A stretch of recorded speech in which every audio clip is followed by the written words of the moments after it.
Hey everyone, my name is Nikki Young and this is Serial Napper, the #1 true crime podcast for naps. I'm back with another true crime story to lull you to sleep or perhaps to give you nightmares.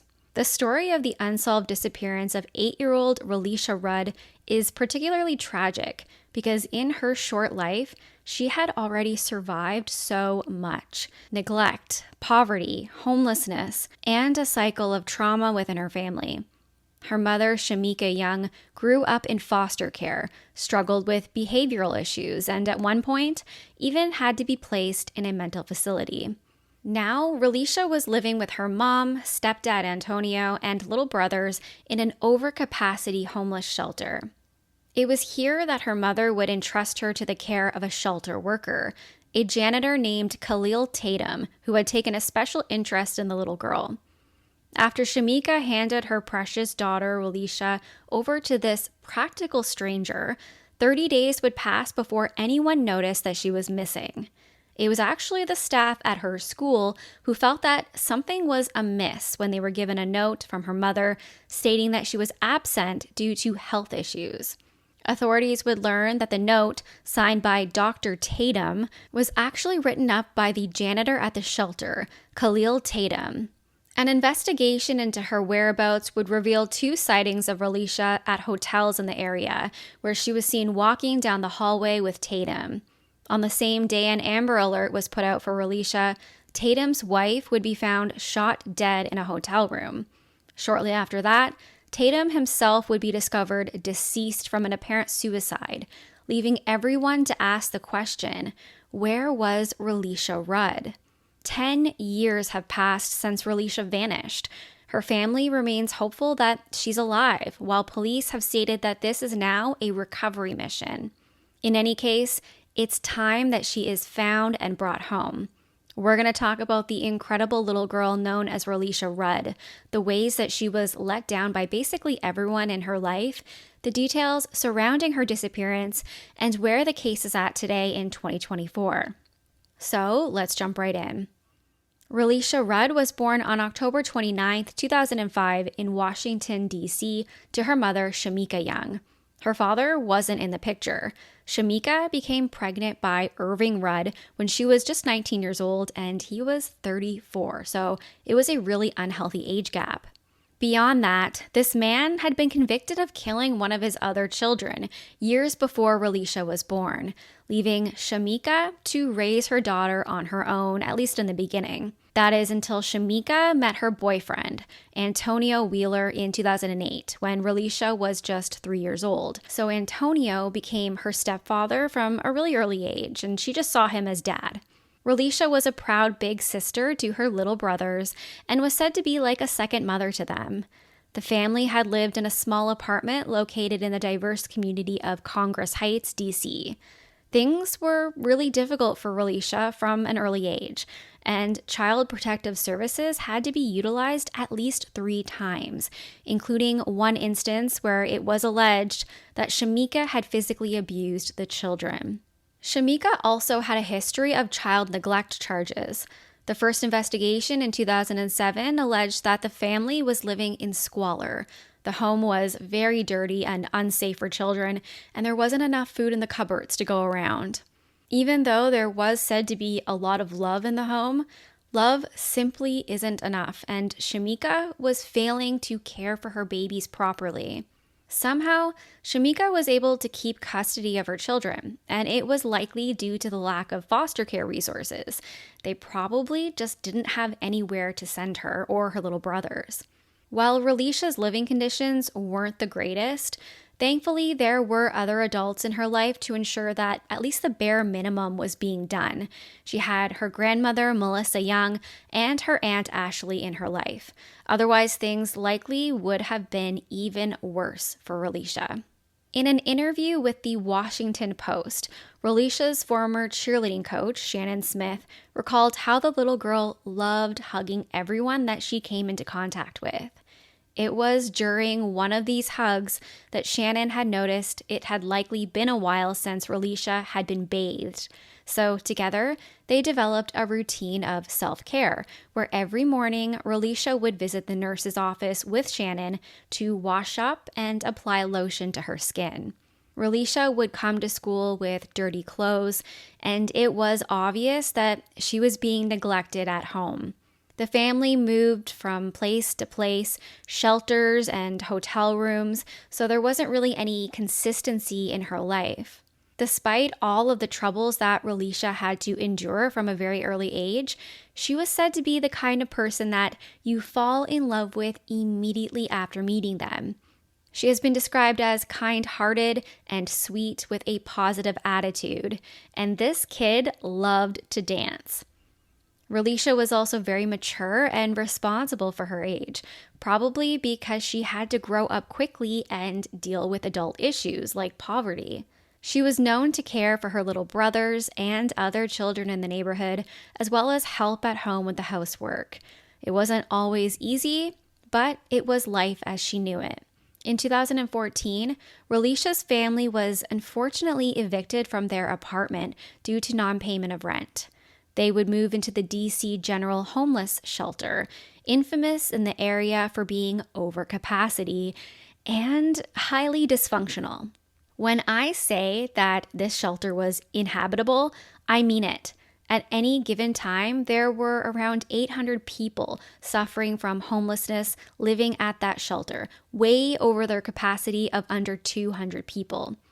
It was supposed to be a warm and safe place for some of the city's most vulnerable people to stay, but it was anything but. Bed bugs were rampant, and at least 30 people had to be taken to the hospital to be treated for bed bugs and rashes due to the dirty facilities like dirty toilets and showers in the last 2 years that it remained operational. Beyond that, this mini city was ridden with crime committed by both the residents and the staff members. There were complaints of staff sexually assaulting the people that they were charged with caring for, including offering to pay them for sex and taking lewd photos of them without their consent. This uninhabitable shelter filled with disease and dirt was oftentimes home to more than 450 children at a time. These kids were subjected to live in rooms with cockroaches, no running water or electricity at times, mold and decay. But for families like Relisha's, it was all they had. While living at the DC General Homeless Shelter with her mom, stepdad, and little brothers, the family meets a man, 51-year-old Kahlil Tatum. Tatum worked at the shelter as a janitor. He befriended the family and was particularly fond of little Relisha. Her mother, Shamika, allowed him to take her daughter out to enjoy events like Disney on Ice. It's said that Tatum even purchased the little girl her own tablet. He was in a position to basically be able to buy them off, knowing that the family had very little and would jump at the opportunity to possess the things that he was offering them. Allegedly, Tatum would take Relisha away from the shelter for days at a time, saying that he was taking her shopping, to the park, or back to his house, whatever they had planned. Then Tatum asked Shamika if he could take Relisha out of the shelter for a few nights and spend it with him at his grandmother's house. Now, I have to assume here that Shamika believed this would be a good opportunity for her daughter to get out of the grimy, dilapidated shelter, at least for a little bit.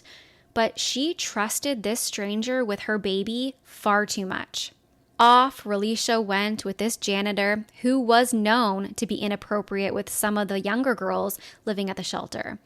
It was a little-known secret amongst the residents that Tatum would give these girls money and candy, though the shelter would later say that no official complaints had been filed with regards to this inappropriate behavior.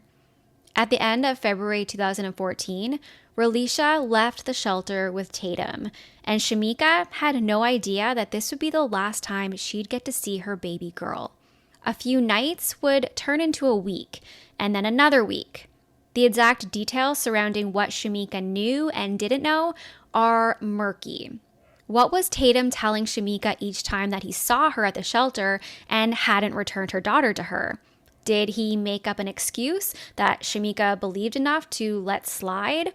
Or did Shamika know where Relisha was? It's all really unclear. What we do know is that Relisha's school was concerned enough about her whereabouts to contact Shamika and ask her where her daughter was.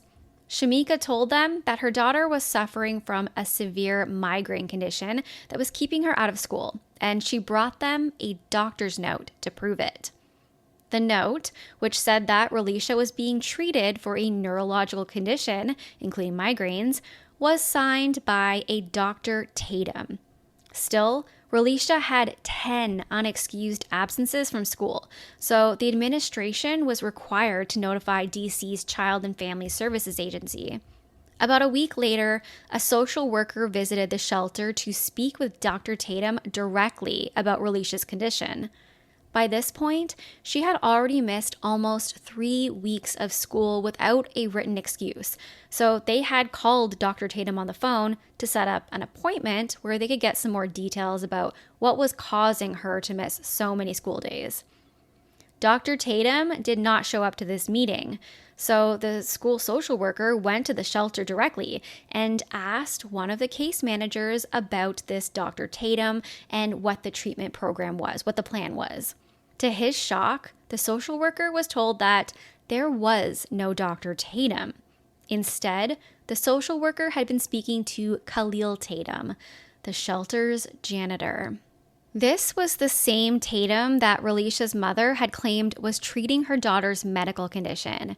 He immediately called the DC hotline to report a suspected case of child abuse and then waited for the police to arrive because he was shook.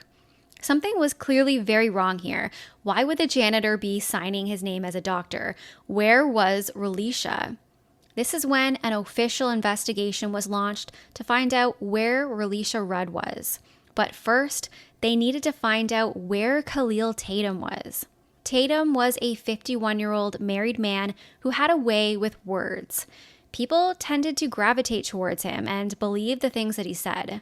Married to a woman named Andrea Kelly, the couple shared a daughter who Andrea had from a previous marriage.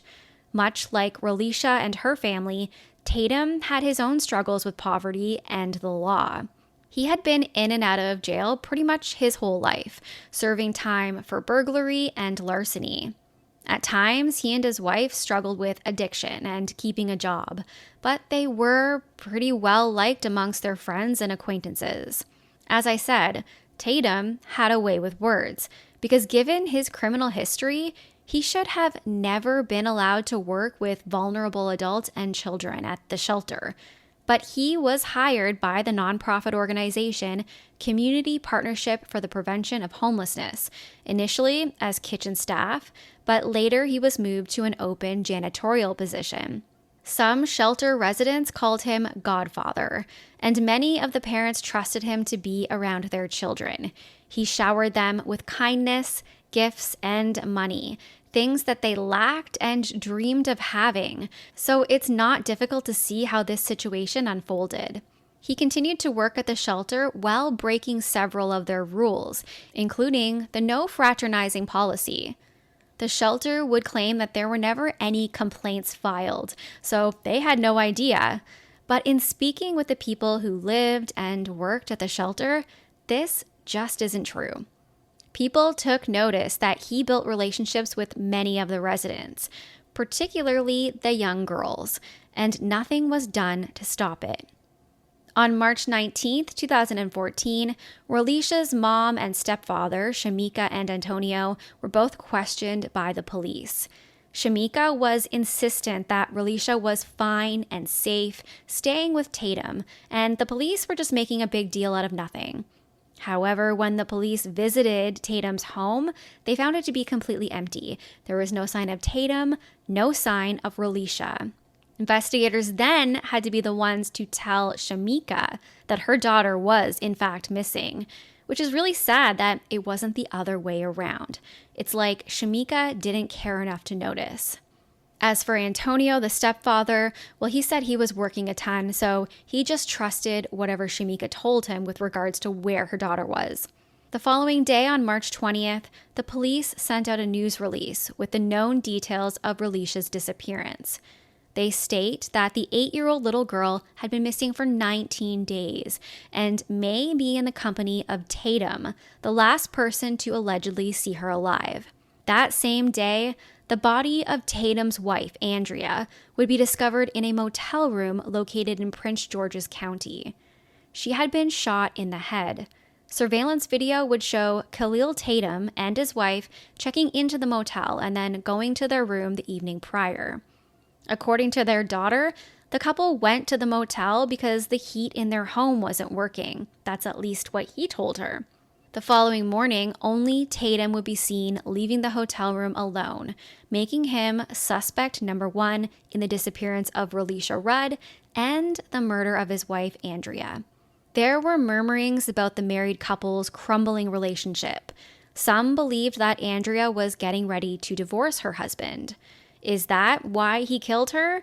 Or did she find out about what he had done to Relisha? Police weren't going to be able to ask her now, unfortunately. At this point, an Amber Alert was sent out with the details about the missing little girl, and an arrest warrant was issued for Tatum for murder. There was a $25,000 reward offered for any information leading to his arrest. Meanwhile, investigators began retracing Tatum's steps during the weeks that Relisha had been missing. They want to know what he was doing during that period of time. This is when they discovered surveillance footage from February 26th. It showed Tatum and Relisha walking down a hallway together at a Holiday Inn Express, Northeast Washington. They also find footage from March 1st of Tatum and Relisha. Again, they're walking down the hallway of a hotel at the Days Inn towards a hotel room that they have booked. Relisha was still alive up until March 1st, at least. She was last seen wearing pink boots and a purple Helly Hansen jacket. Later that day, the video showed Tatum leaving the room alone. Police also learned that on March 2nd, Tatum was seen purchasing a shovel, lime, and garbage bags from a nearby home hardware store. Not a great sign. For those who aren't aware, lime can be used to basically break down a body quickly, which would help someone to destroy a body and any evidence right along with it. There are details that the police have kept close to their chest because this is still an ongoing open investigation. So we don't know if there was ever footage of Tatum carrying anything out of the hotel room, maybe something that looked like a body. But we do know that the last time Relisha was seen alive was on that March 1st video, the day before he bought those supplies. Either way, the hunt for the only person with answers, Kahlil Tatum, was on. On March 26th, his name was added to the FBI's most wanted list. Investigators also make it clear that while they maintain hope that Relisha is somewhere still alive, at this point they have to believe that she is deceased, and the investigation has turned into a recovery operation. But the search for the little girl continued. Then on April 1st, 2014, a gruesome discovery. Search teams scouring Kenilworth Park looking for Relisha would instead find the body of Kahlil Tatum in a park storage room. He had shot himself in the head using the same gun that he had allegedly used to kill his wife, Andrea. Many of the answers that the police had been looking for died right along with him. It has now been 10 years since Relisha Rudd disappeared. Over the years, there have been many who blame her mother, Shamika, for trusting her daughter with a man that she didn't know, even letting him take her to his home for extended periods of time. Others believe that she may have been involved in her daughter's disappearance. It can sometimes be difficult to sympathize with her. Relisha missed nearly 3 weeks of school, which alarmed the school administration, and in turn, Shamika went along with the forged doctor's note to keep them off her back and to protect Tatum. But what about her daughter? Whether she knowingly protected the man who harmed her daughter or not, she is complicit in some capacity. For this reason and more, her other children would be removed from her custody and put into foster care. And they were victims in this too. The three little boys were very close with their big sister, Relisha, and they had her just disappear from their lives. Then they were taken from their mother and father and put into a stranger's home. Hopefully, it has been a better living situation for all of them than the derelict shelter that they were in. But sadly, foster homes can sometimes be far worse than the neglect that children are experiencing at home. 2 years after Relisha went missing, the DC General Homeless Shelter was shut down, and it was replaced with 6 smaller shelters throughout the area. However, due to a lack of funding, many problems of the past continue to exist in these new facilities. It's just a newer, shinier, smaller building. There just aren't enough resources available for families like Relisha's to ensure that children of poverty aren't continuing to slip through the cracks. These are some of the most vulnerable people of our society, trying to survive in the care of parents who can't or just won't provide for them or keep them safe. For people like Relisha's old cheerleading coach, the one who ensured that she was cleaned up before class started, her disappearance was a stark reminder that it truly is up to the whole community to keep an eye out, watch out for these children, and to step in whenever necessary to keep them safe. Children who are neglected can grow up to be neglectful parents. It's a vicious cycle, and that's one that's been repeated with Shamika and her daughter. Shamika grew up in foster care because her mother didn't properly care for her. Shamika repeated that behavior with Relisha, and in this situation, it's unfortunate that Relisha wasn't put into foster care before this horrible thing happened to her. In October 2017, Shamika, her mother Melissa, and Relisha's stepfather Antonio, they all went on the Steve Wilkos show. In my opinion, this is a trash show that serves absolutely no value, and it certainly didn't help Shamika's image. All 3 of the adults were offered polygraph tests.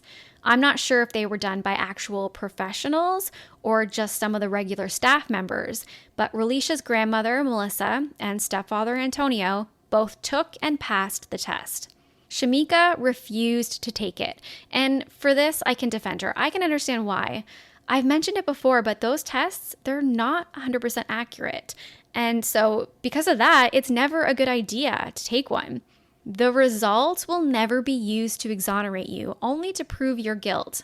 However, she probably should have never appeared on the show if she wasn't going to be taking the test, because to everyone else, it only makes it look like she's hiding. The 2 main theories regarding what happened to Relisha Rudd are that she was sexually abused or sold to other adults and then murdered by Tatum. The second one is that she's alive and she was sex trafficked, sold across the country. Though DC Metropolitan Police detectives, they don't believe that to be the case. It is more commonly accepted that Relisha Rudd is probably no longer with us, but she still deserves to be recovered so that she may finally find some peace. Anyone with any information on the disappearance of Relisha Rudd should call the FBI at 1-800-CALL-FBI or the DC Metropolitan Police Department at 202-727-9099. And I will also have all of those details over in my show notes. That's it for me tonight. If you want to reach out, you can find me on Facebook at Serial Napper. I also have a Serial Napper true crime discussion group. It's called Serial Society, and I'll have the link in my show notes. You can find my audio on Apple or Spotify or wherever you listen to podcasts. I post all of my episodes in video format too over on YouTube. So if you're on YouTube, go check it out. And if you are watching on YouTube, I'd love if you can give me a thumbs up and subscribe. I'm over on X, formerly known as Twitter, at serial_napper, and I post things on TikTok, Serial Napper Nick, and that's all one word. Until next time, sweet dreams, stay kind, especially in the comments. Bye.